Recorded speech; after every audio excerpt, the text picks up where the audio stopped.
just what you need right here at Femi Wash Media. Call it the Midas Touch, and you wouldn't be wrong. Let us record, produce, mix, and master your audio like nobody does. Reach us on our contact today for the best quality job.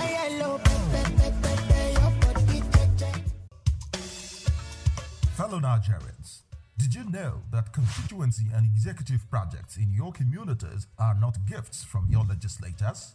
They are projects sponsored by the legislators and funded by the federal government to improve your life and the lives of those around you.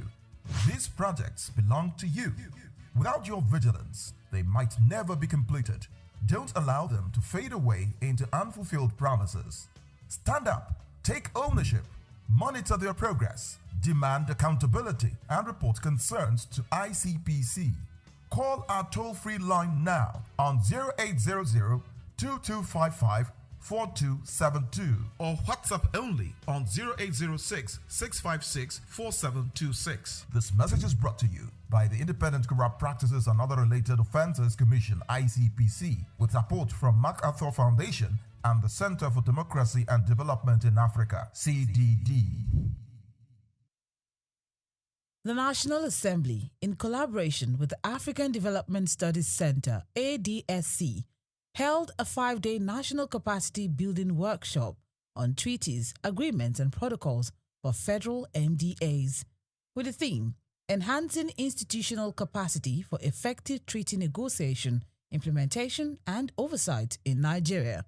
Honorable Barrister Rabiu Yusuf, Chairman of the House Committee on Treaties, Protocols, and Agreements in the 10th Assembly, highlighted the importance of strengthening the skills of key government officials in treaty processes. At this particular moment of our country, we need a situation whereby all the stakeholders involved in external engagement with other countries, particularly state and the federal governments, and mostly MDAs of the at national level, to ensure that they are aware, they know what it takes, they know how it will be, and they know what it takes to ensure the institutionalized democracy and the legal approach as far as ratification, engagement, domestication of treaties. That is why the 10th National Assembly, under the able leadership of the Right Honorable Speaker Tajuddin Abbas, mandated our committee, pursuant to Section 12, Sub 2 of the Constitution,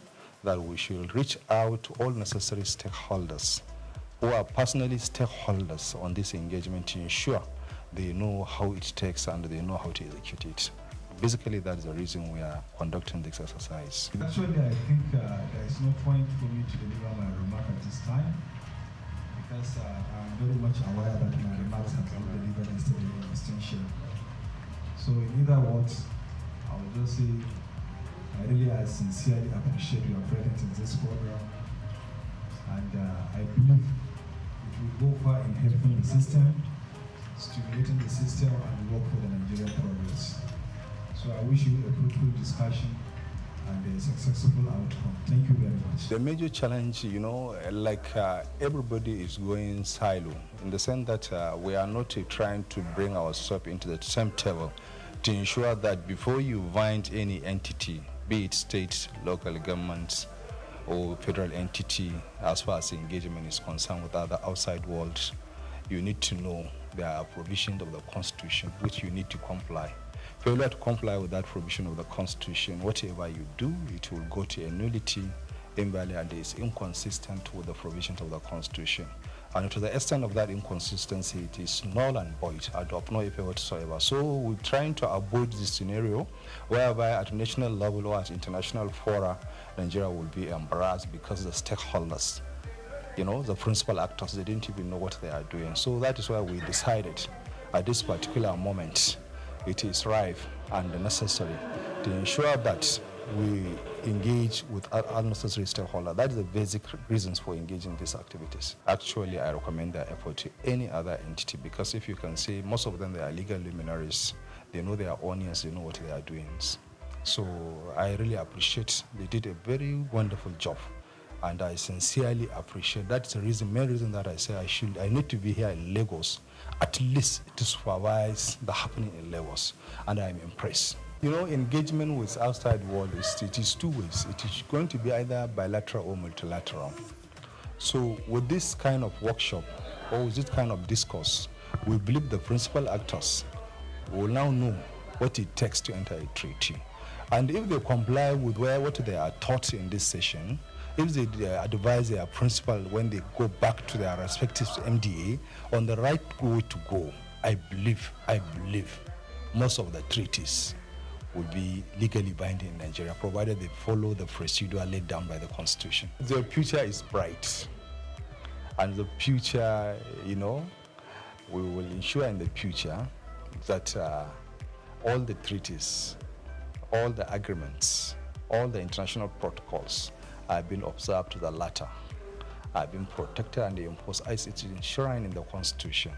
And with this kind of workshop, we believe we will create a series of avenues whereby we will engage other parties, other necessary stakeholders. We just set the ball rolling, and we will be there, inshallah. Also sharing insights on the workshop, the clerk of the House Committee on Treaties, Protocols and Agreements discussed the value of the training in improving the understanding and application of international agreements across MDAs.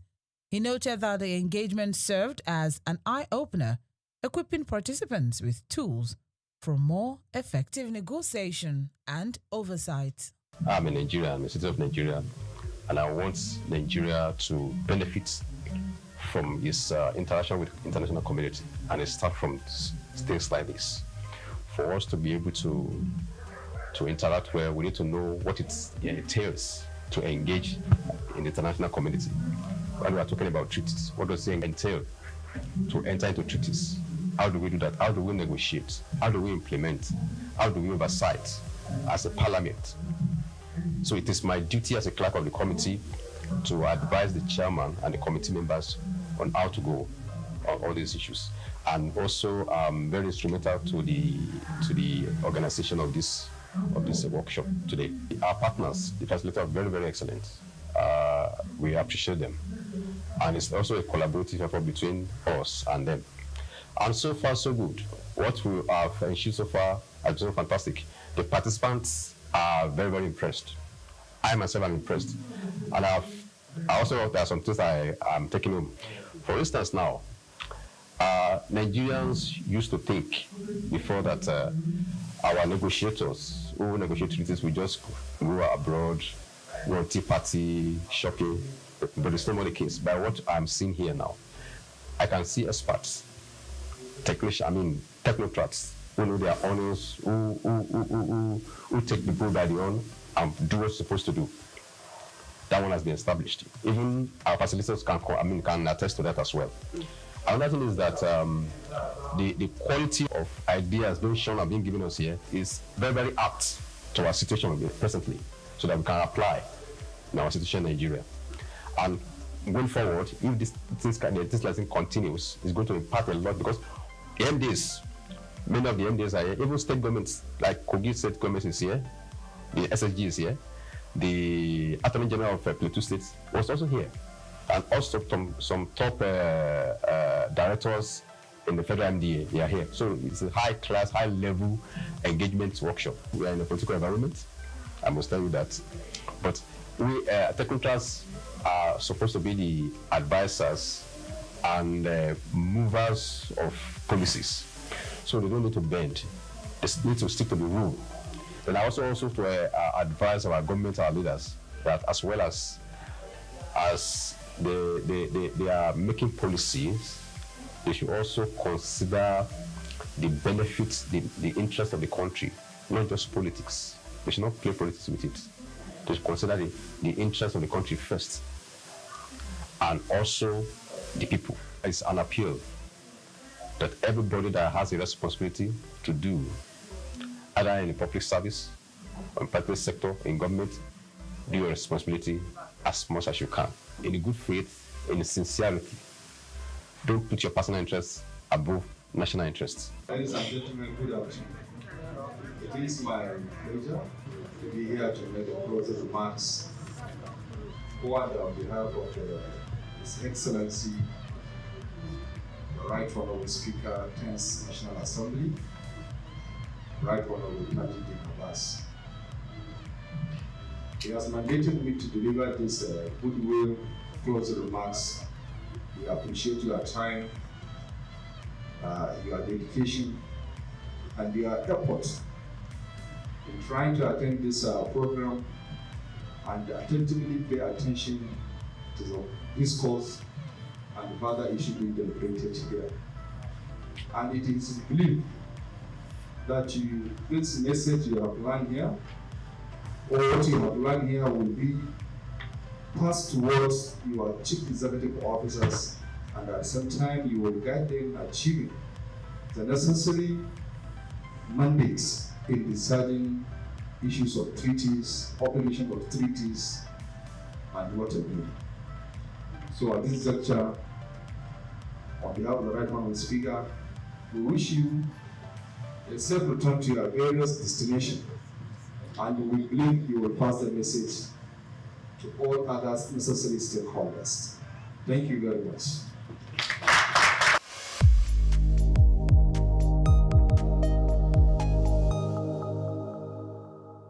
Protect your heart health daily, because every heartbeat counts literally. Hello, my name is Emmanuel Olise, and this is SOUQ Health Tips.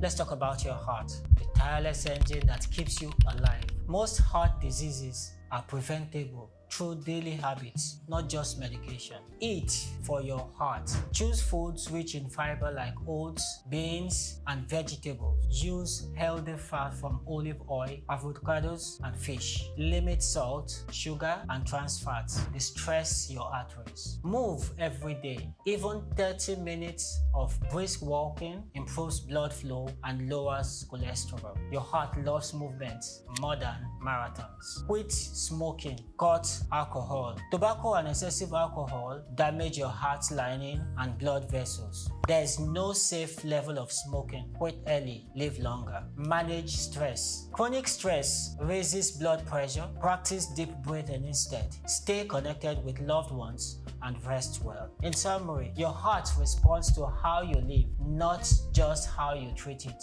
Feed it well, move often, and rest deeply and love fully. I'm Emmanuel Olise, and this is Protect Your Heart. Protect Your Heart is the rhythm of your life.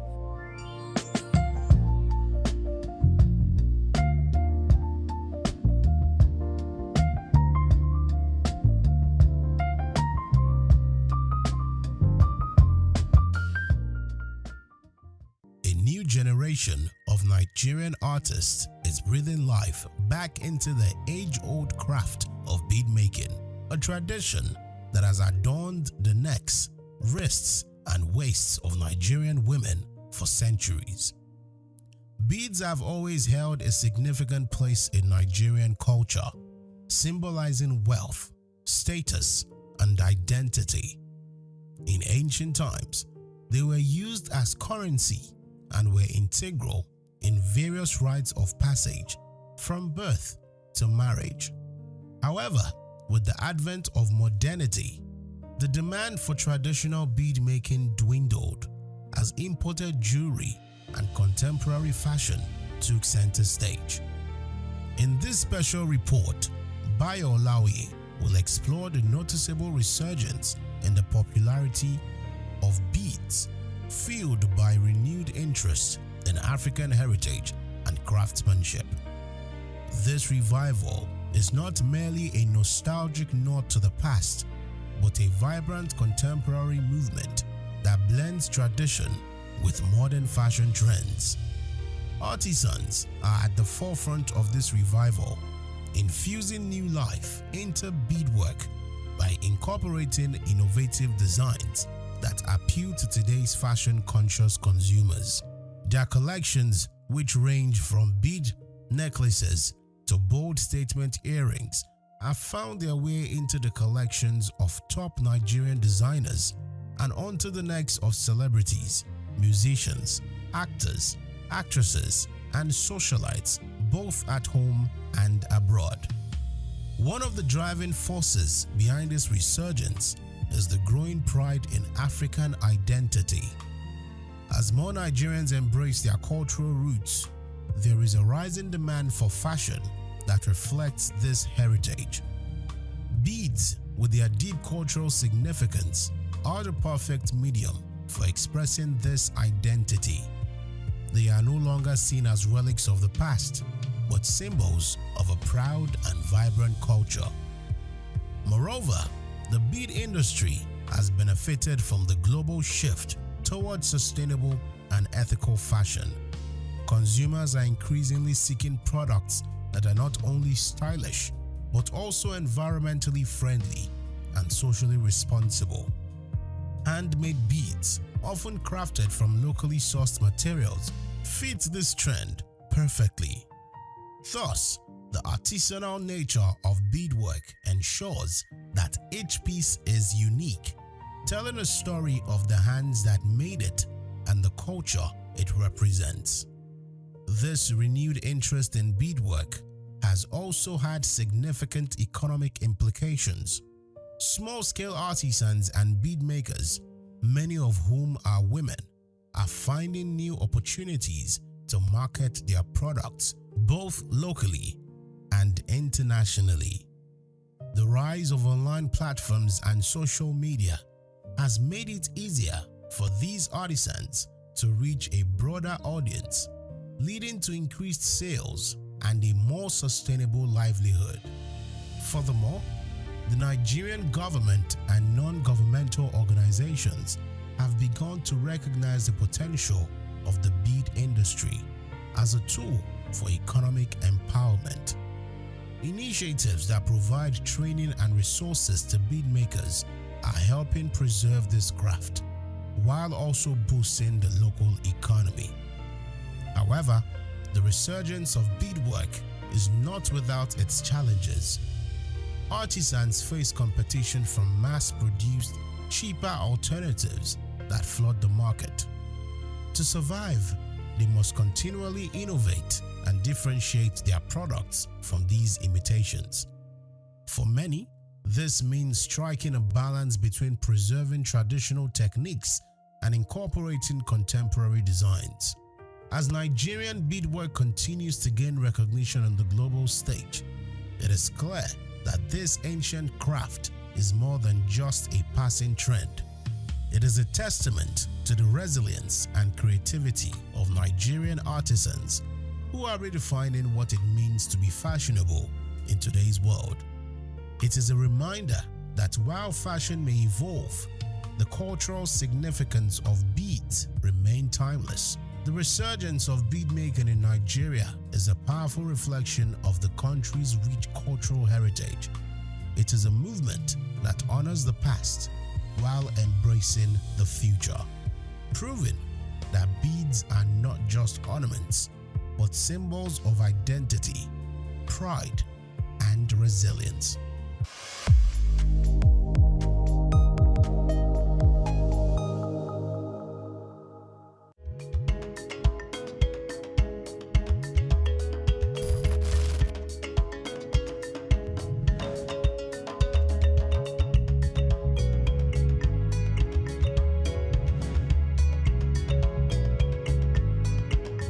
From the early days of humanity, when people roamed the earth unclothed, to the Stone Age when leaves and natural materials were used for modesty, clothing has undergone a remarkable transformation. As we progress to the weaving of fabrics and the art of textile printing, Ankara emerged as one of the earliest and most distinctive forms of attire. Today, Ankara has evolved beyond its origins, becoming a significant cultural symbol for various ethnic groups, states, and nations. Ankara, more than just a fabric, it's a symbol of pride and culture for millions across West Africa, deeply embedded in their identity and heritage. I bet you've been in touch with this fabric one way or the other, but have you ever asked where and how it all began? The journey and history of Ankara is what we are about to uncover, and how it became a powerful emblem of African heritage.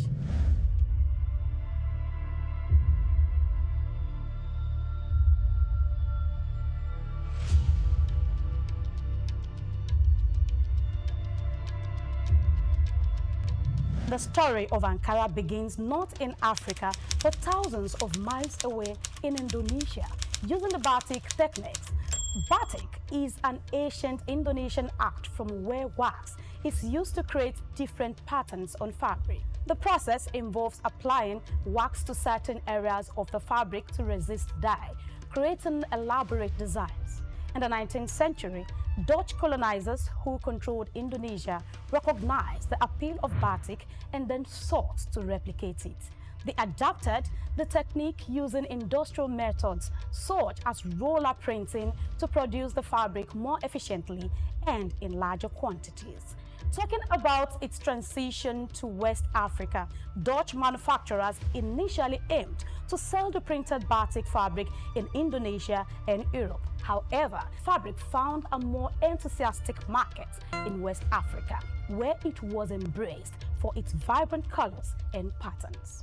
The Dutch prints, while not initially popular in Europe, became highly prized in West African countries, evolving into what is now known as Ankara. How about its cultural integration?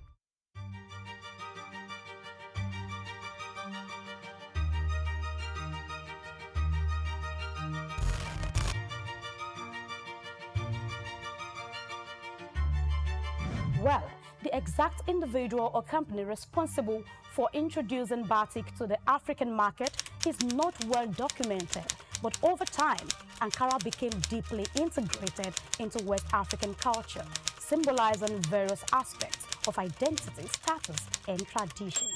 Despite its Indonesian origins, it is now predominantly recognized as a quintessential element of African fashion. It is clear that the adaptation and adoption of batik by Dutch traders played a crucial role in the fabric's journey to West Africa.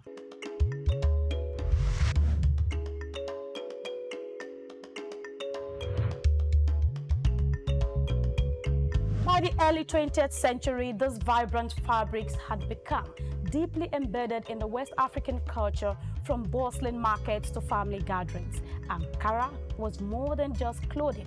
It was a statement of identity, social status, and unity. Even today, Ankara continues to hold a special place in West African society, alongside other widely recognized fabrics, reflecting the region's rich textile heritage. Talking about human civilization and the remarkable transformation of covering our body, Ankara fabric stands out with a deep historical roots. Let's take a look at some of the beautiful collections and hear from one of the biggest retailer in Balogun Market, Lagos Island. I deal in what you call it, Ankara fabrics. We have the bigger one, which is vegetable block wax. That's the bigger range. You have the medium range. There are also vegetable block wax. So those are the two types of category that we sell. We buy from wholesalers, which is on the mainland. Then we sell.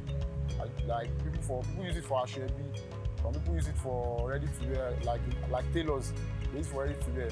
And some people just buy it for maybe like a mini celebration, or in short, all celebration, all ceremony and celebration. So this one now, this is a medium high target, vegetable block wax. This is a medium one. If you touch it, you will see the texture. It's not that 100% cotton. So compared to this one is a big one. Yeah. So when you touch it, you see the difference. This big one, this medium. This is big, this is medium. Yes. That's the difference. This has more quality than this. So that's just the difference. And it's not that this one is bad. It's just that some people's pockets that will determine if you can go for big. Some don't like the medium one, so they go for this. They based on this. Buy some that can't afford this, just buy this. So the rest is just about design. Yes. The two types that you have here. Yes. The rest is just about design, different designs. It's not.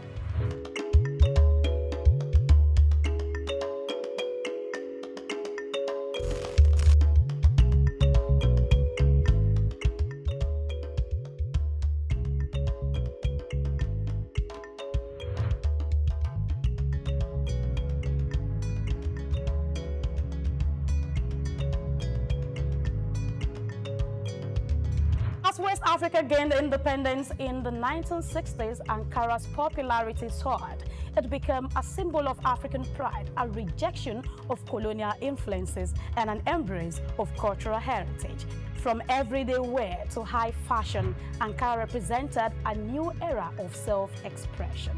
We are playing with this machine. We have this time, so you can leave it for 5 minutes, you can leave it for 3 minutes, depends on how strong you want it to be.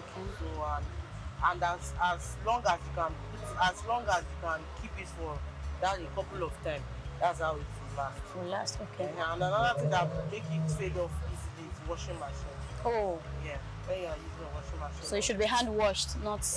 Not so strong wash. You know, Ankara is not something that, especially when it's adult clothes. You know, it's not something that you rub on the floor. It's also some particular places to wash. Ankara is for both sex, male and female. And we have adopted it as an African one.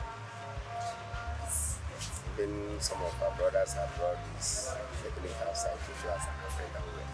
A lot of people see it as the easiest fabric that you can take and make anything that you want out of it. That's why no matter how tough the market is, there are influx of and it's going out. And you know it's not only in Lagos. When you bring it out, other people will say, Odisha people will say, Mara people will say, people will say, all sorts of places.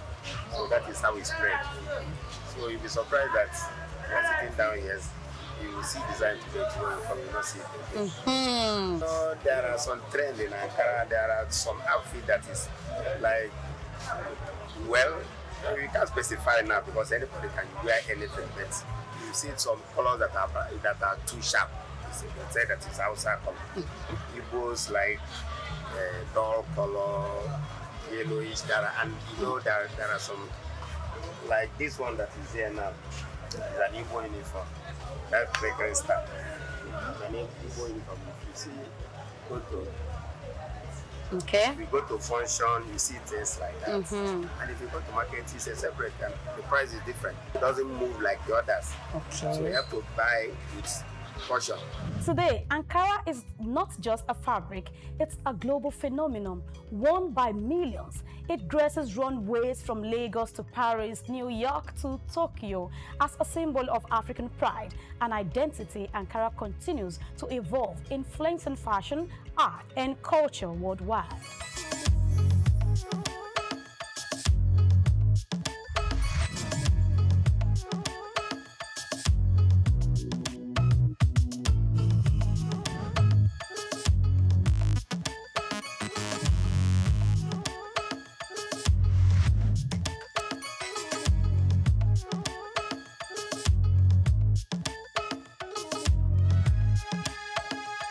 From its unexpected beginnings in Indonesia to becoming a powerful symbol of African identity, Ankara's journey is a proof to the resilience and creativity of West Africa. However, as we move forward, what challenges and opportunities lie ahead for this iconic fabric? Join us in the next episode as we explore the current state of Ankara production and the hurdles it faces into this global market. I am Grace Komalafe. See you again.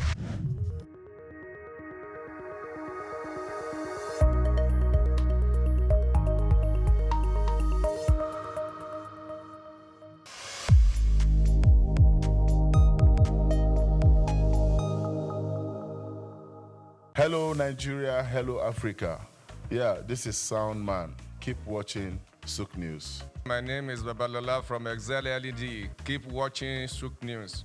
My name is Shepherd Michael Adewale Onofuye. I enjoy you all to watch, always watch SOUQ News TV. Hi, I'm Tom Boggaballs, and please keep watching SOUQ News. Wale Seriki, SLG Lagos Island East. SOUQ News, keep out watching them and keep a lookout for them. They're up and coming, and we're proudly to be affiliated with them. You alone where they make me go crazy. This your love in the cool of my brain. You're my medicine, I need you all day. Yo, it's Blackface Nigeria, and you're watching SOUQ News TV. Keep it locked on this dial, don't change it. You know what I say? Blackface Nigeria, love no bad. Welcome to Cash Crafts. My name is Grace Komolafe. In Nigeria's agro space, palm kernel oil, PKO, is an underrated cash cow, quiet, consistent, and massively profitable. Known for its wide use in the cosmetics, pharmaceutical, and food industries, PKO is extracted from palm kernels and is in the high demand, both locally and internationally. What makes this venture truly attractive is its accessibility. With Nigeria being one of the largest producers of oil palm in the world, palm kernels are readily available, especially in states like Ondo, Edo, Imo, Delta, Cross River, and Akwa Ibom. And here is the kicker: nothing goes to waste. After extracting the oil, the cake left behind is sold as livestock feed. The shell, it fuels boilers or is sold to ceramic and brick industries. Every part of the process holds value. So, what makes PKO processing a powerful cash craft? High return on investment. You can process 1 ton of palm kernel to yield up to 400 liters of oil. Multiply that by market price, and you are looking at solid margins. Market demand. Soap manufacturers, beauty brands, bakeries, and exporters are always on the lookout for quality PKO. Side streams. Yes, palm kernel cake, PKC, is in demand in animal feed markets, and palm shell has commercial fuel value. Scalable startup. Begin with a mini expeller, 800 to 1.5 million naira, and scale as profits grow. If you're ready to dive in, here is what to consider. 1. The final role in the value chain.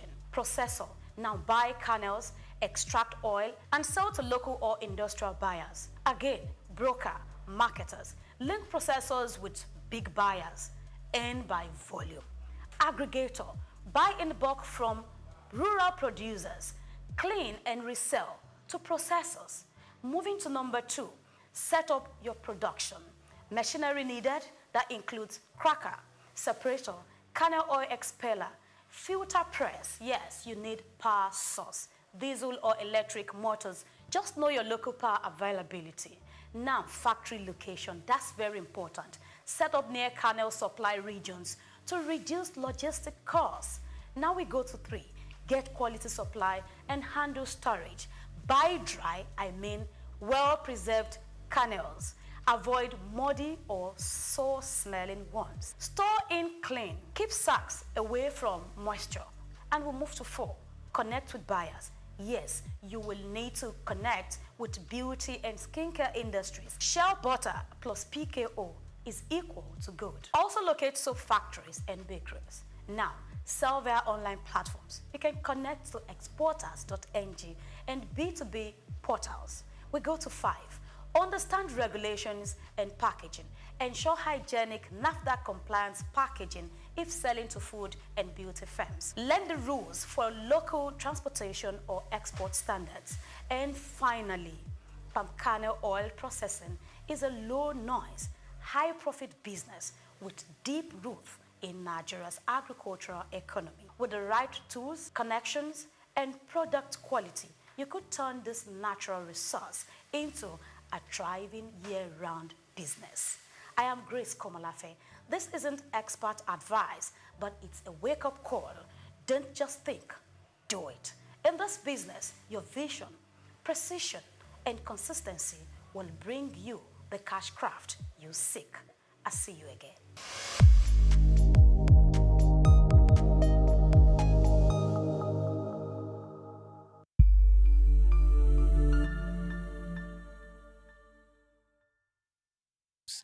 You have a job offer, they're going to pay you 800K per month, but you work 7 days a week, or except public holiday.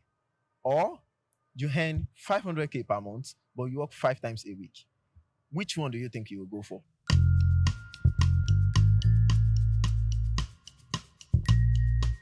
I think that 7 days a week will be better. Because of the Nigerian stress and everything. The stress in Nigeria now is crazy.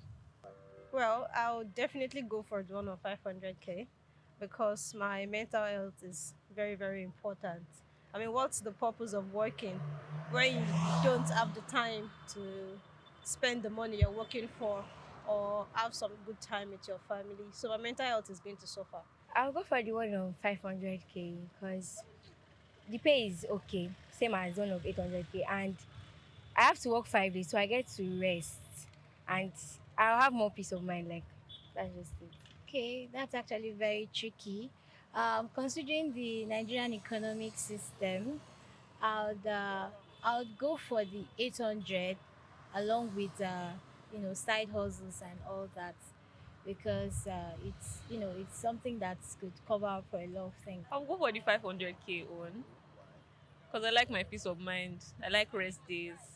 How many public holidays do we have in a year? It matters. It matters.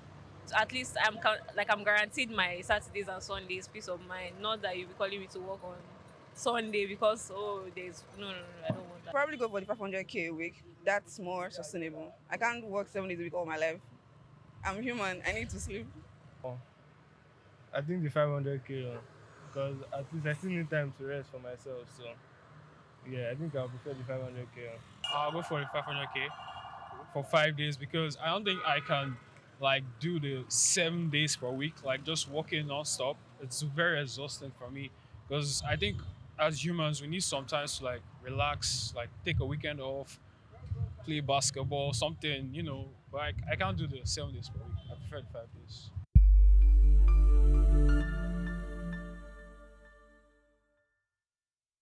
Afrobeats is a classic overnight success story, except it didn't happen overnight.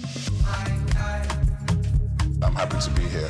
One of the key things about the Omniverse is that it's designed to go beyond an event and designed to be fully something that people can engage beyond the summit.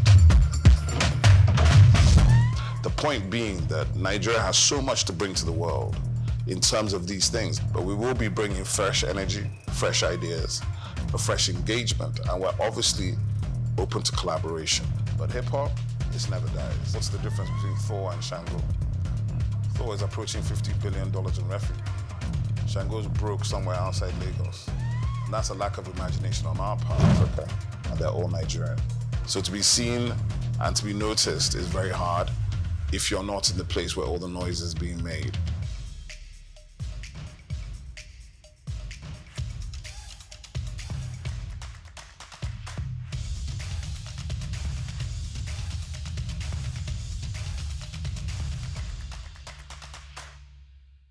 Dr. SOUQ Adedeji, whose leadership has significantly transformed Nigeria's tax administration, is a distinguished first-class graduate in accounting from the prestigious Obafemi Awolowo University, Ile-Ife, and he currently serves as the chairman of the Federal Inland Revenue Service, FIRS. I firmly believe in the wisdom encapsulated in the statements. Revenue growth is the lifeblood of a nation's economy, providing means to fulfill essential duties to its citizens. These words capture the core principle that will guide us as we navigate the challenging terrain ahead, ensuring that our nation thrives and fulfills its obligation to its citizens. In our pursuit of greater fiscal future, we are determined to align ourselves with President Bola Tinubu's Extreme Fiscal Policy and Tax Reform Committee. This collaboration will enable us to shape the prosperous fiscal landscape that will empower our nation's growth and development. Born on January 8, 1978 in Ogbomoso, Oyo State, Nigeria, Dr. Adedeji is an accomplished accountant and public officer with extensive expertise in corporate taxation and public finance. His journey in public service began in 2011 when he was appointed as Commissioner for Finance in Oyo State. In that capacity, Adedeji introduced transformative financial reforms, most notably the establishment of the Treasury Single Account (TSA) to streamline government revenues and expenditures. In March 2021, President Muhammadu Buhari appointed Adedeji as Executive Secretary of the National Sugar Development Council, NSCDC. In this capacity, he founded the Nigeria Sugar Institute and spearheaded the Sugar Backward Integration Program, which sought to enhance local sugar production and reduce reliance on foreign imports. In June 2023, President Bola Ahmed Tinubu appointed Adedeji as Special Advisor on Revenue, and by September of that same year, he had ascended to the position of Executive Chairman of FIRS, Nigeria's leading tax authority responsible for the assessment, collection, and management of federal taxes. The focus will be on these indirect taxes, so that as long as you consume, you have to pay. As long as you have interest on your investment, you have to pay. And this is echoing Mr. President's message that we are not going to tax the seed, but we are going to tax the fruit. The fruit is what we focus on. So all those things, when we have this holistic process, it will be captured, and that the vision is to have a progressive tax, that if you earn more, you pay more, and if you earn less, you will not pay. Under his leadership, FIRS exceeded its 2023 revenue target of 11.55 trillion naira. As chairman of FIRS, Dr. Adedeji implemented a performance-based system aligning with the service's new slogan, simplifying tax, maximizing revenue. Dr. Zaka Adedeji has done incredibly well in transforming and reforming the tax processes and procedures in Nigeria.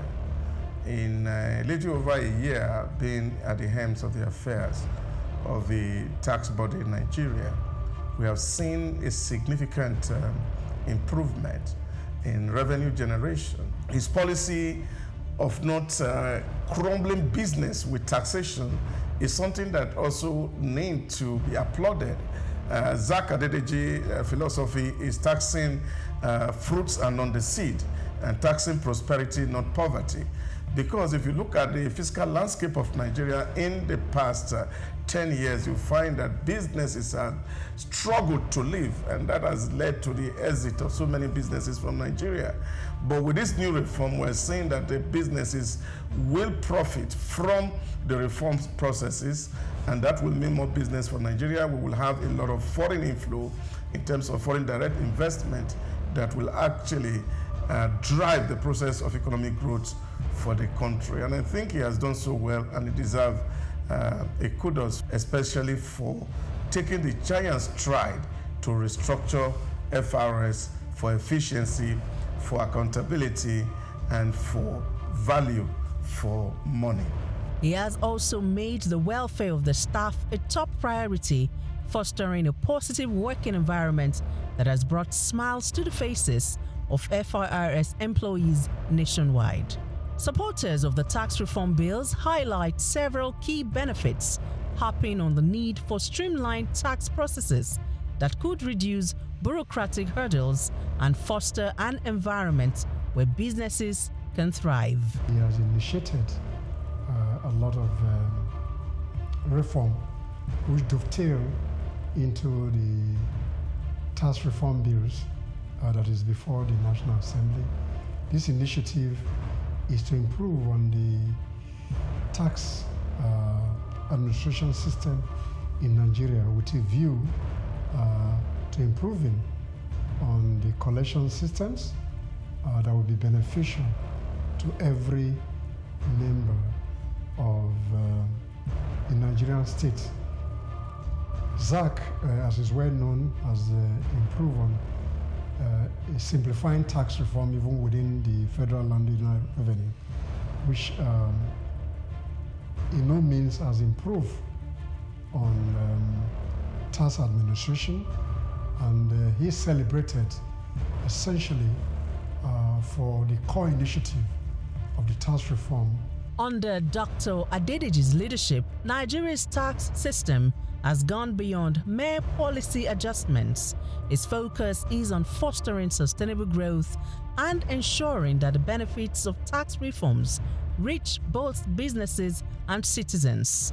So those that are attacking the bill, once they are doing that in view of the formula they discovered, which may not be, will not augur well for them when the bad allocation, and then secondly, they may be having the feeling that this law was just designed to favor Lagos State in the course of its own effort to become a state that has special status. Okay? It says so that will make it to be seen as if it is a country of its own, even though it's not up to the level of country, but it is higher than all other states in the country. Probably this may be the reason why they are agitating. The one that you can see clearly is on this issue of that. And then they have other suspicion. So that is another worry that I have. The issue of trust. Trust, what do some experts call trust deficit. Yes, will be promoted greatly by this if corrective measures are not taken. Graduation will not be defined. But then people have to go by what is happening now. As they go against it. Since now the graduation is about contribution of state that are producing these goods and services being consumed. So they have the right to just say that, oh, well, so now instead of 20%, it will now be 60%. And then you hear the government functionaries, including members of the committee, saying that no, that's not what they mean. They mean area of consumption. This 60% graduation is about consumption area, not location of the headquarters of company that produce the good or services. You should have defined that in the law. Contributing to long-term national development, Dr. SOUQ A. Adedeji's career is a testament of his unwavering commitment to improving Nigeria's financial systems and enhancing revenue generation, showcasing his exceptional expertise in corporate and public finance.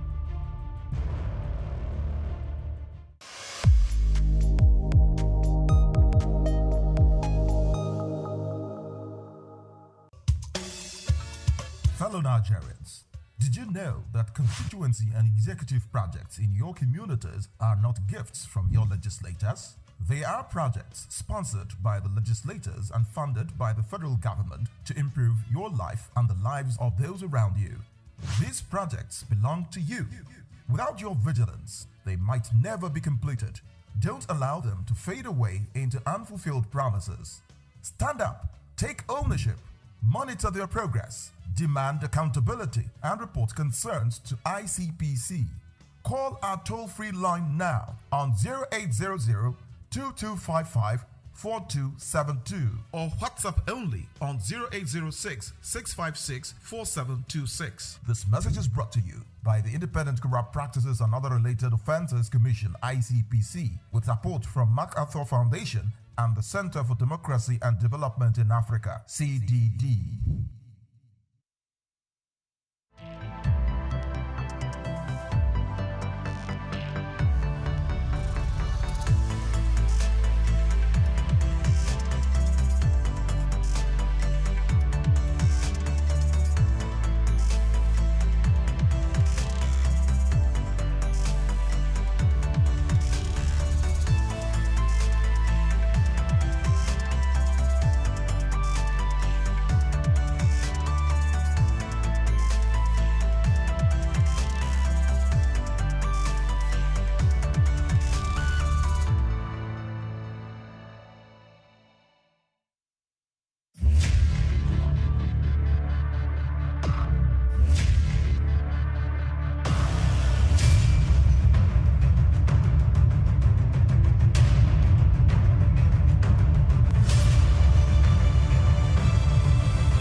The city of Agbo has been home to many illustrious sons and daughters of this nation, from legal luminaries, industry leaders, business moguls, sportsmen and women, the academia, entertainers, political juggernauts, to mention but a few.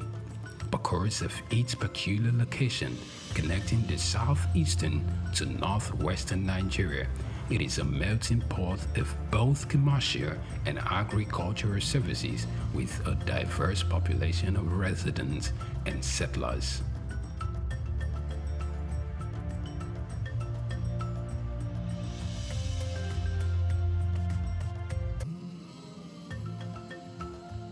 When Dickens Ogeneruemu Patrick Sanomi courted and eventually married the delectable Mabel Iyabo Sanomi, little did he know that their fifth child, Igor Charles Sanomi, who was born 17th May 1975, was going to place the Sanomi family name on the world map for the very right reasons. Dickens was the second vice president of the Urobo Progressive Union, UPU, and an Assistant Inspector General Police, AIG, in the Nigerian Police Force.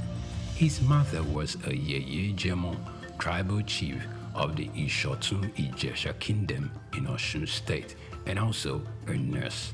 Patrick's father did practice law in England before returning to Nigeria. Igor obtained his bachelor's degree in geology and mining from the University of Jos. Like many before him, achieving the level of stride he has made didn't come by sheer wishes. His interest in the oil and gas sector was sparked in his final year at the university. He had a friend who interned in a local physical oil trading company, First Furs, and every day that he came back, he talked unendingly about the things he had learned and the prospects in the oil and gas sector. Overwhelmed by the persistent talks by his friend, if you call it that, the desire for physical trading grew on him, creating a lasting impression on him. So while many of his colleagues daydreamed about the prospect of working in one of the major oil and gas companies in the country, after graduation, the prospect of trading never left him for a second. In his final year at the university, he voraciously read everything on physical trading he could lay his hands on, looking for a more appropriate time to get into the business. He did find the opening he was looking for. Back then, it was common for local Nigerian businessmen to bid for fuel import contracts from the state-owned oil company, and then, upon winning the contracts, they resold the contracts to foreign oil trading companies for a tidy sum without lifting a finger. But for him, this was the break he had anticipated for a long time. He set out to get some of those businessmen who won the contract and offered them a mouth-watering deal they couldn't resist.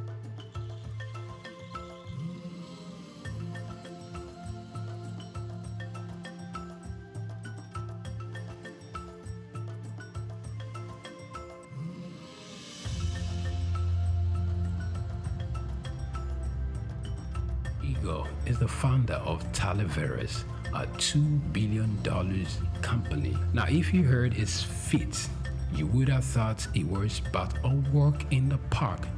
But if only you look closely, you will know it is far from that. Talaveras at its prime moved more than 170 million barrels of crude oil and oil products yearly, and has upstream and downstream assets in a number of African countries. For many who are close to him, Igor is rather media shy. The company in 2008 began to appear on the radar of the most Nigerians when it stated that its offshore trading arm hit a turnover exceeding $2 billion in 2005 during the oil bidding round organized by the Ministry of Petroleum Resources. Talaveras won 2 oil blocks.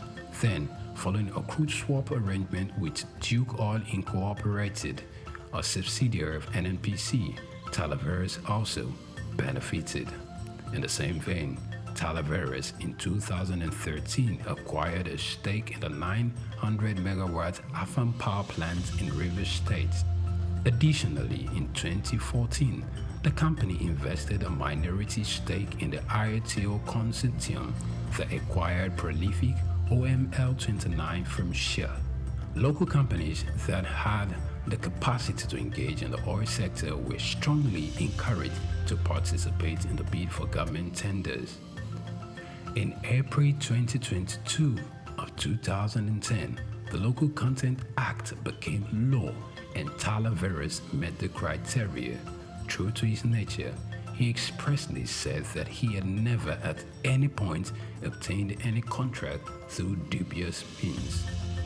With nothing left but faith, hope and trust in the future, Eagle plunged ahead after he failed to make the list of successful bidders for the 2017/2018 crude oil term contract when it was announced in January 2017.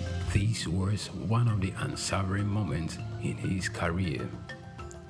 When Talaveras didn't get renewal of its crude for products exchange, which it had operated for 3 years, by the then President Goodluck Jonathan's administration.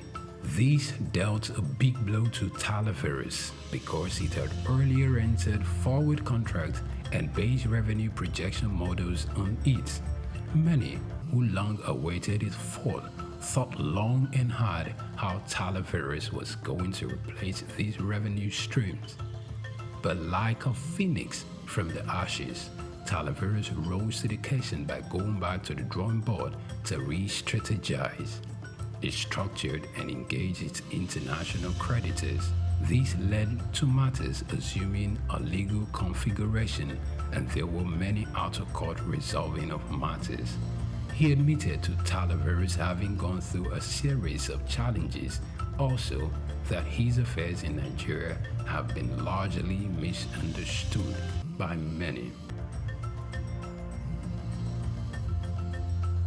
For those who have wondered what else this driven young man invests his time in when he's not transacting business deals, it definitely is something that gives him fulfillment beyond pecuniary gains: philanthropy. In 2011, he founded the Dickens Salome Foundation, DSF, in honor of his father. This foundation supports people in education and health across the length and breadth of Nigeria. Also, it supports autism awareness initiatives and donates to humanitarian disasters across Nigeria and Africa, donating millions of dollars every year in the support of these endeavors. Owing to his selfless behavior, he's been recognized twice by renowned institute, Choiseul, based in France, topping the ranks of the Choiseul 100 economic leaders under 40 who will play a vital role in the economic development of Africa. For a man renowned for pushing his limits, one would have thought he was everywhere in the eyes of the public, but the reverse is the case for Igor, who is notoriously known for staying away from the spotlight.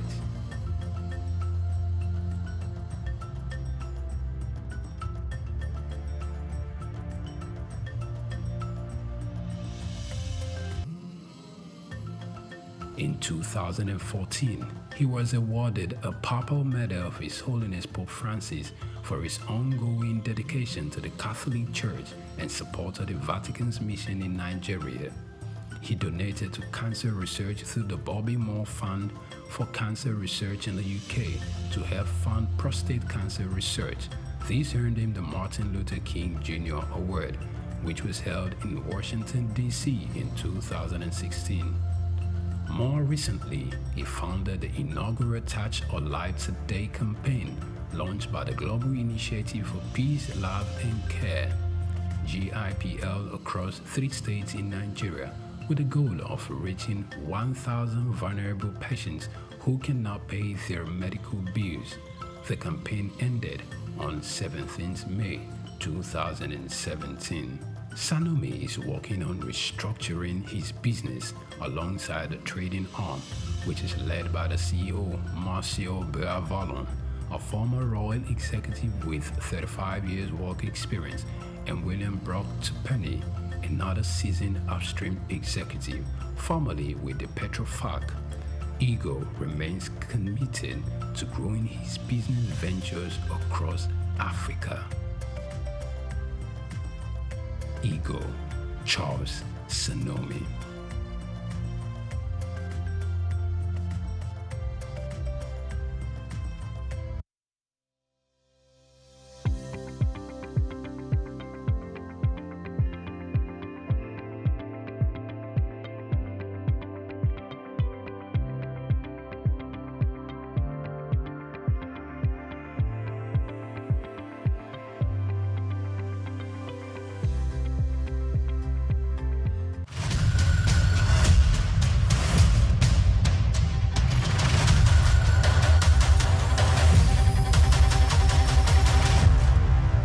Anthony Onyemaechi Elumelu was born on the 22nd of March 1963 in Jos, North Central Nigeria, to Susanna Dominic Elumelu, originally from Delta State.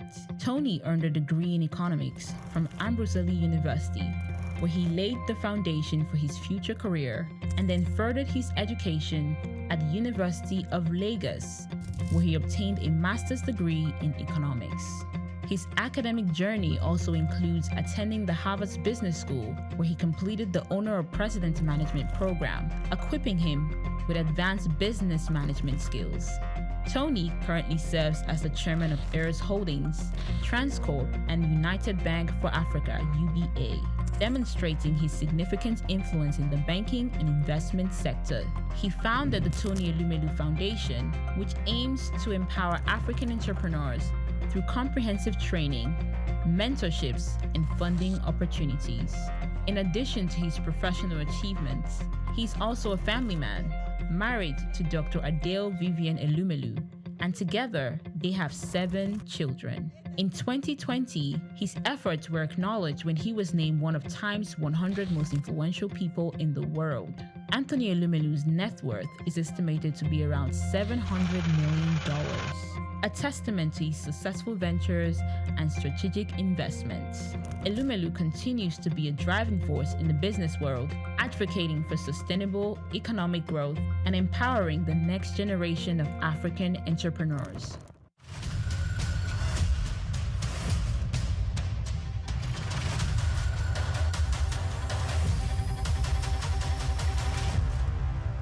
My name is Becky Elijah. I'm from UBA, so keep watching SOUQ News. Hello, my name is Emmanuel. Keep watching SOUQ News. Esther Ashimi, keep watching SOUQ News. Johnson Watimle, keep watching SOUQ News. My name is Helen Otongwa. Keep watching SOUQ News. My name is Okpeyemi Temeyemi. I am an entertainer. I am representing Egypt, as you can see. So keep watching SOUQ News. Hi, my name is Nena Okavi. Keep watching SOUQ News. My name is Tom Aldo. Keep watching SOUQ News. I'm Elizabeth from POS Services UBA. Keep watching SOUQ News. Hi, my name is Kelechi Agu. Keep watching SOUQ News. We've got just what you need right here at Femi Wash Media. Call it the Midas Touch, and you wouldn't be wrong. Let us record, produce, mix, and master your audio like nobody does. Reach us on our contact today for the best quality job.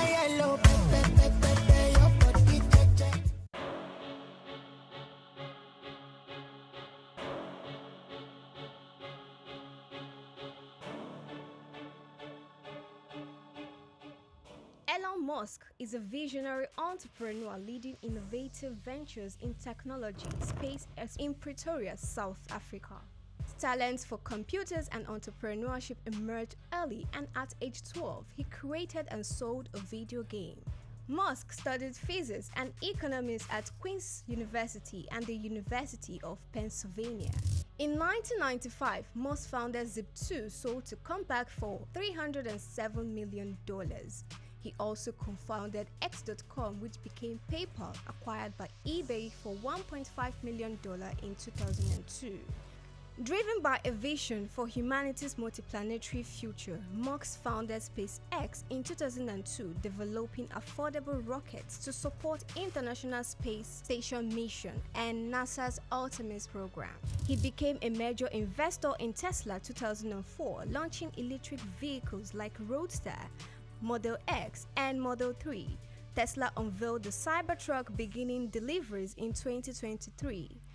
Musk acquired X, formerly known as Twitter, in 2022, aiming to enhance future and transparency. Musk has at least 12 children from multiple relationships, including Justin Wilson, Tallulah Riley, Grimes, and Siobhan Zilis. Through SpaceX, Tesla, and other ventures, Musk shapes technology and innovation globally, and his influence extends beyond business into politics and culture.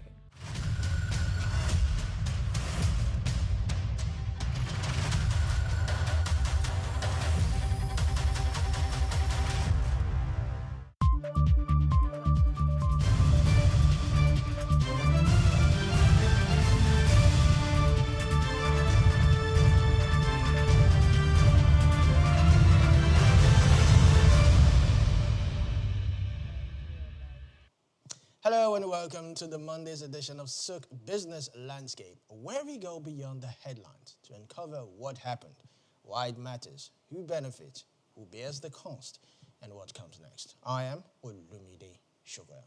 Now, coming up on today's SOUQ Business Landscape, Nigeria's stock market has delivered a stunning 57% return in 7 months, but can investors expect the rally to last? State governments are under pressure to account for 47 trillion naira in the Federation Account Allocation Committee FAAC allocations. Where's the money gone? And what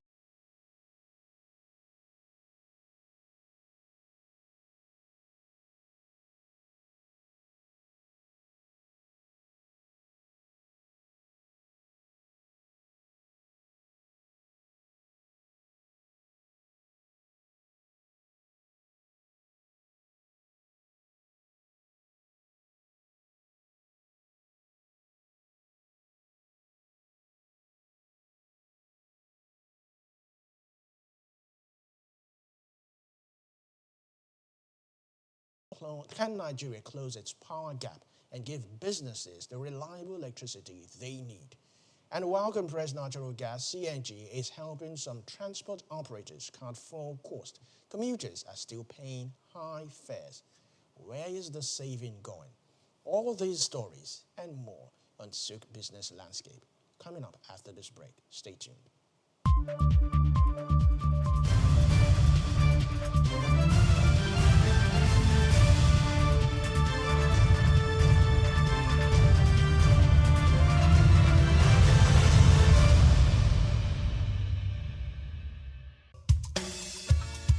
PC. Call our toll-free line now on 0800-2255-4272 or WhatsApp only on 0806-656-4726. This message is brought to you by the Independent Corrupt Practices and Other Related Offences Commission, ICPC, with support from MacArthur Foundation and the Center for Democracy and Development in Africa, CDD.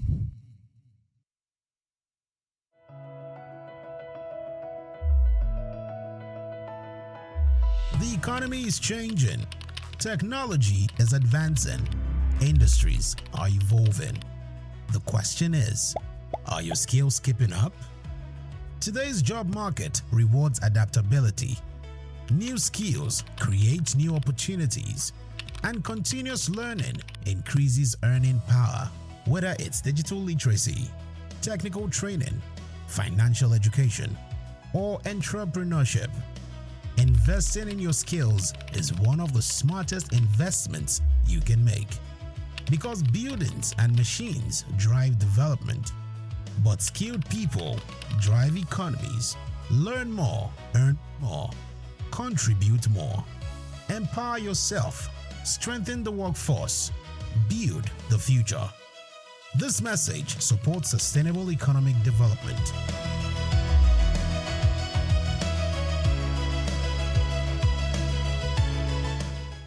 Human ingenuity has birthed remarkable innovations, none more so than the rise of intelligent machines. Computers, once small calculators, have evolved into sophisticated systems capable of mimicking human thought processes. Powered by artificial intelligence, AI, these systems are learning, problem solving and making decisions that were once exclusive domain of humans. From accelerating scientific discovery to tackling climate change, AI's potential is vast, but perhaps its most profound impact lies in healthcare. Artificial intelligence, AI, it's no longer a futuristic concept. It's here with the potential to revolutionize patient care, diagnosis, and treatment. AI is emerging as a powerful tool in the hands of medical professionals. From detecting diseases early to optimizing treatment plans, AI is demonstrating remarkable capabilities. It can analyze vast amounts of medical data to identify patterns and predict outcomes, aiding in more accurate diagnosis. Also, AI-powered robots are assisting in surgeries, improving precision, and reducing recovery times. However, despite its promises, challenges persist. Concerns about data privacy, ethical implications, and the need for robust regulatory frameworks are hindering widespread AI adoption. To fully unlock AI's potential in healthcare, collaborative efforts are essential. Healthcare providers, researchers, policymakers, and technology companies must work together to develop and implement AI solutions responsibly. By addressing ethical concerns, investing in AI research, and creating supportive regulatory environments, we can accelerate the integration of AI into healthcare and improve patient outcomes. Joy Chuma, SOUQ News.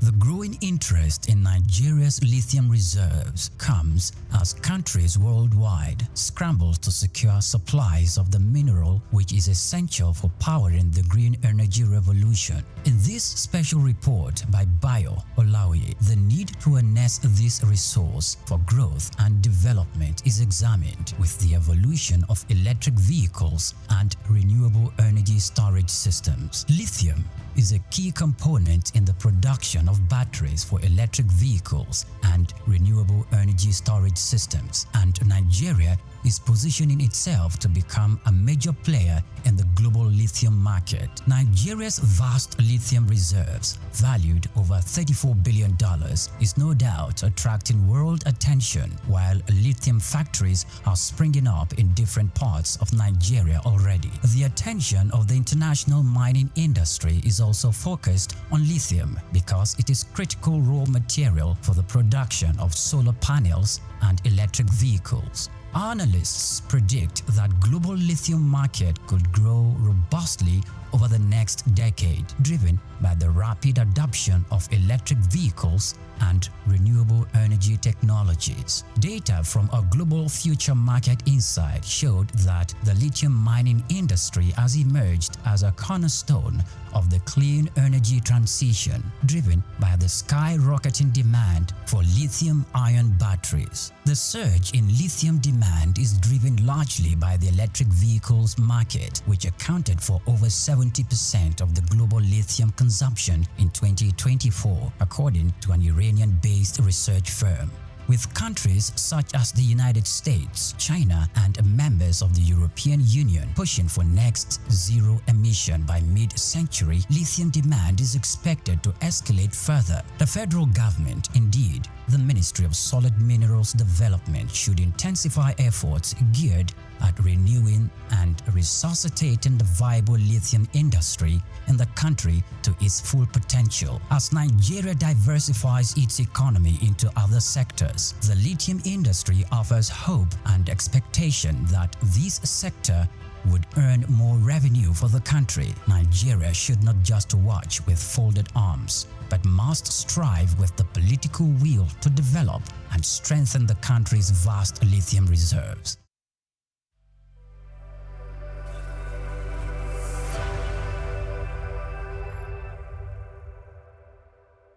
Africa is on the rise, and at the forefront of its growth is a sector as old as civilization itself: agriculture.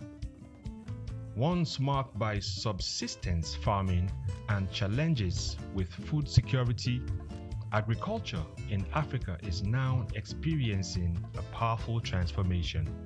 From the fertile lands of Nigeria to the tea fields of Kenya, agriculture is driving economic growth and lifting millions out of poverty. African governments and internal investors are taking notice, pouring in resources to support smallholder farmers and expand sustainable farming practices. Digital innovation is playing a major role in this transformation. Mobile apps provide farmers with crucial information on weather, market prices, and crop management. These digital tools are empowering farmers to make informed decisions, increase their yield, and get fair prices for their produce. Now I know when it rains, I can plan my planting better, and I know where to sell my crops for a good price. It's really changing our lives. We are committed to investing in agriculture as a pillar of our economy. Our goal is to make farming not only viable but a source of wealth and stability for our people. African countries are also scaling up for exports, especially in high-demand crops like coffee, cocoa, and cashew. By focusing on quality, Africa is capturing a larger share of global markets. But the transformation goes beyond exports. Across Africa, new farming techniques and policies are helping to meet domestic demand and reduce reliance on food imports, contributing to food security across the continent. Women are also a key part of Africa's agricultural revolution. They make up a significant portion of the agricultural workforce, and initiatives are empowering women farmers with resources and training to enhance productivity. From subsistence to sustainability, the future of agriculture in Africa is bright. With innovation, investment, and resilient communities, Africa is sowing the seeds of prosperity.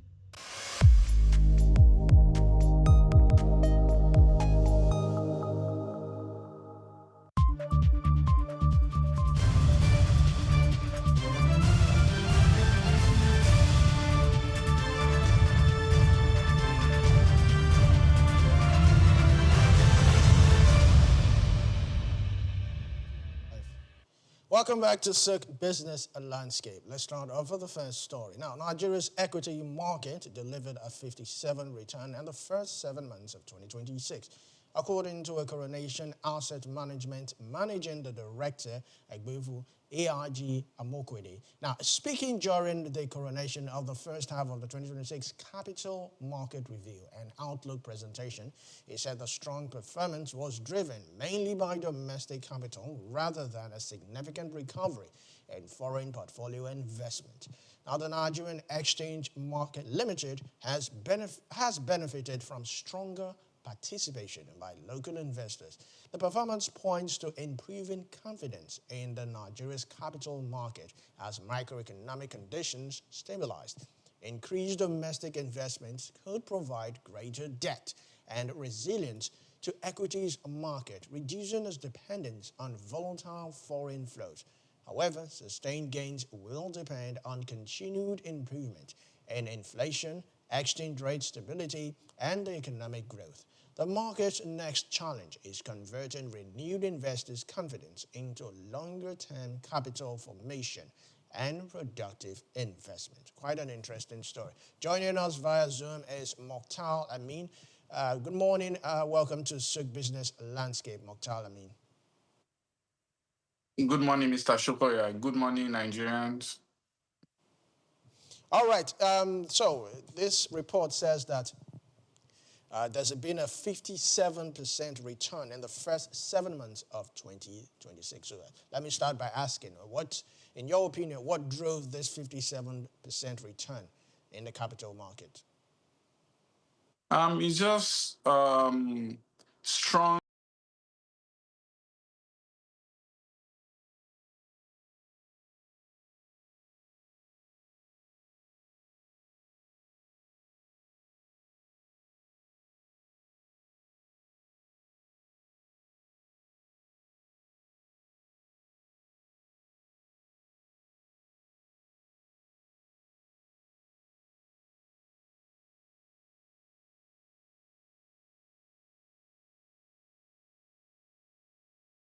Because that you give it to the government that the macroeconomy is good and the macroeconomy is stabilized, and when people have confidence in your economy, we have a strong foreign reserve now. People are able to put their money into your economy because they are sure that uh, they can get their money back at any time, and the market is no longer falsely induced. There's no, you know, artificial shocks here and there.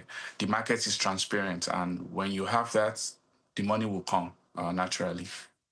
Right, so for local investors, what are they saying? What's driving this momentum? What's making local investors invest more in the capital market? Which sectors do you think are you seeing have boomed, and which sector do you foresee will boom for the later part of the year?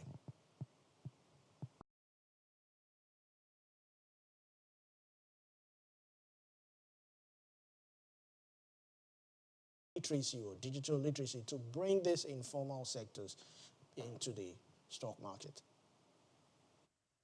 Yeah, I mean, the president has the power to do that because the Ministry of Education, which is directly under him, the Minister for Education, serve at the pleasure of the president, can adjust the curriculum and include stock markets and the to schools. And it is very, very even important for us, for our medium and small businesses, because what we do on that level in this part of the world is what I call hustling. We are unable to scale. So you see businesses that are doing well, that have good cash flow, that are making, but they continue to operate on the same level. They are unable to scale their business to be more sustainable. That is why it is very, very difficult for us to transfer successful businesses from one generation to other, because once the founder passes, so does the business. We see it all the time. So if we teach all of this, we can have a stronger economy. And when we have stronger economy, we can have job security, more, a better job security, such that businesses have a better survival rate. It's difficult for us to have any business that has passed 2 generations in Nigeria now.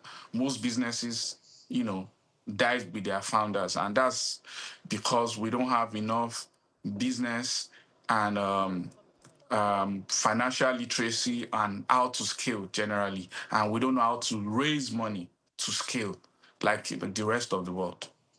All right, thank you very much. So, final question. Who are benefiting from this momentum? Is it the institutional, the retail sector, the institutional sector, or even existing stakeholders? And what's your forecast?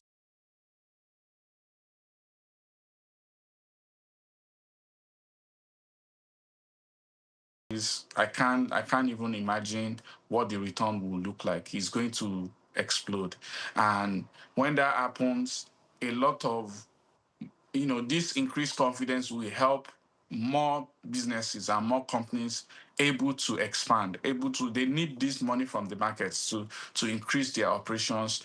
And when they increase operation, so does goes job creation. They're able to create more branches, expand their operations, they employ more people. And when all of that is happening, the GDP is growing, the economy is doing better, unemployment rate comes down, and we create wealth. Even people that just trade the stock, they make money. So it's all upsides. It's good look, and that's how the best economies in the world. That's one of the best way how they are able to grow their economy, grow their GDP, and provide jobs for their population.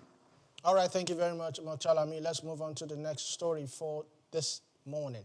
Now, Nigeria's 36 states are facing a growing pressure. But before that, let's quickly go on a short break, and we will be right back.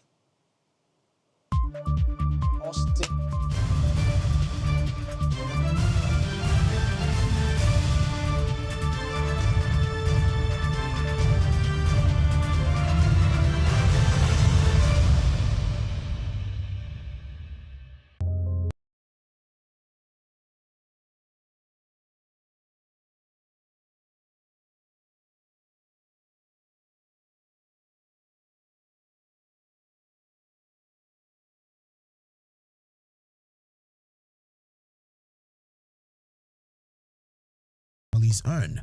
You help communities grow. Small businesses are the backbone of our economy. They reinvest in our neighborhoods. They create opportunity close to home. Before you click buy or choose where to shop, pause and ask, is there a local option? Because strong local businesses mean stronger cities. Stronger cities mean a stronger nation. Support local. Build the future. This message is brought to you in the interest of economic growth and national development.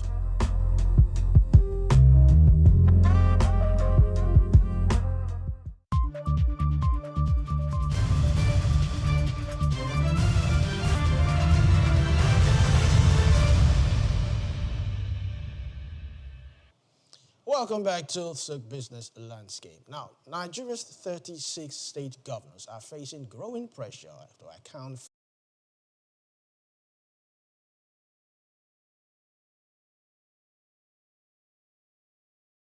do not have the funds to get married. But what happens after a wedding? So there's a whole lot that is being, asked these days. And what is your standpoint from this? Or do you think this will lead to more transparency and, of course, accountability? This is very, very good. And I hope that we can sustain the pressure and even increase the pressure. Because so far, only the federal government have been receiving pressures on dividends of democracy and dividends of their extensive reforms. So, and the federal government for a minute now have been trying to push some pressure to the subnationals, the local government and the state government. They've been able to push out figures to say, okay, this is how much we've been pushing down, and all the money we've been saving, only 40% stays in the federal. The 60% is pushed to states and on local governments. For some states, we can see what they are doing, some capital projects. However, even the president has said that some governors are investing in capital projects like overhead bridges where they are not necessary, just in the name of to have, to make headlines and to enshrine their name in the history to say, oh, I built the first flyover bridge and something like that. But even the biggest capitalist countries in the world that is built on profits have a lot of social interventions for the people, free health insurance, highly subsidized, reliable, and functional public transportation that is very, very, very affordable.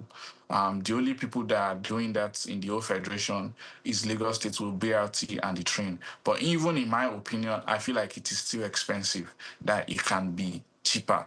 But, a lot of people will argue about the sustainability of that. But, the national policy with energy and transportation is for us to go green, go CNG and electric. I don't see enough state governors investing in mass transit, in electric cars and CNG so that it can be cheaper and sustainable. I don't see us doing that. But I see bridges, I see highways all over the place. And it is sad that this kind of contract is a way to inject money into the society.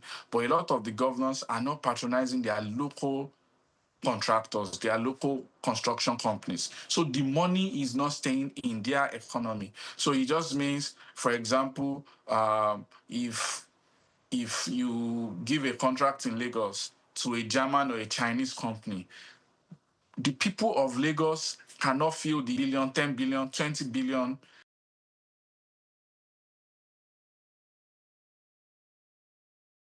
not just the kind of low-cost housing that we have in places like Lagos, where even in neighborhoods that cannot be lived by the rich people, they own all the blocks.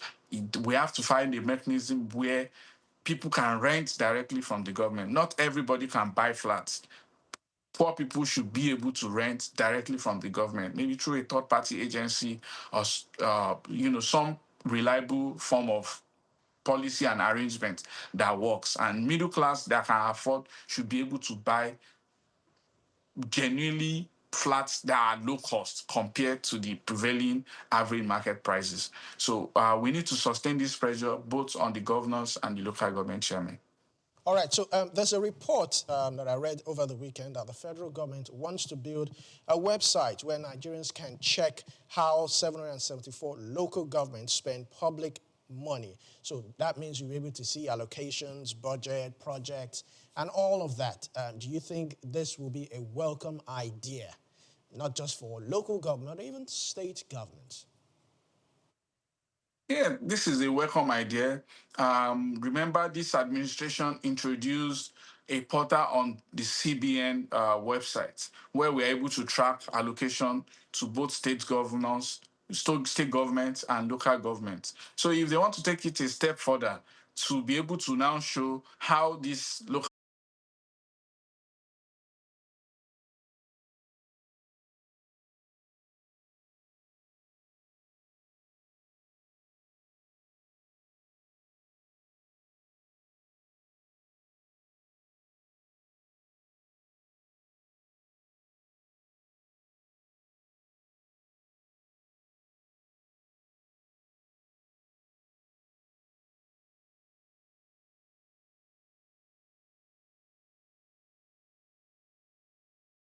cost of fuel price,